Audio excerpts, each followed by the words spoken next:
Hi friends, Amy Seifert here, speaker and author of Grace Looks Amazing on You and Starved. And today's verse is one of my favorites. It's Psalm 3:3, and it says this: "But you, O Lord, are a shield about me, my glory and the lifter of my head."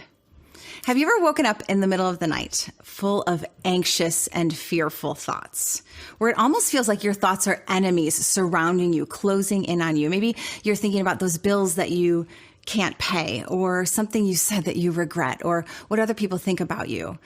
This was me a few nights ago, and it was David a few centuries ago. David was being chased down, surrounded by his enemies, and leading the charge was his son, Absalom, who wanted to take his throne. And David writes, "But you, Lord, are my shield." And he doesn't just say that he has a shield, he says God is his shield. Now, back in the day, shields were made of wood, and then they were wrapped in animal skins, and then they were dipped in water so that they would be saturated. Why? So that arrows that were on fire, flaming arrows, they would extinguish the arrows from the enemy, much like the shield of faith that Paul writes about in Ephesians 6.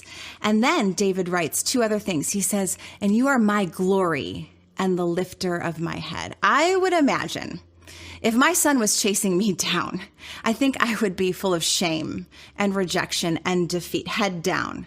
But he says, God is going to take my shame and make it glory, and he's going to lift my head. So today, two thoughts for you. Use your imagination.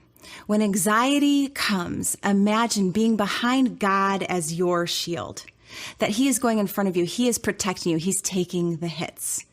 Or when shame is closing in, close your eyes and imagine God's tender hands lifting up your chin and saying, "Chin up, daughter, chin up, son, I'm your defender."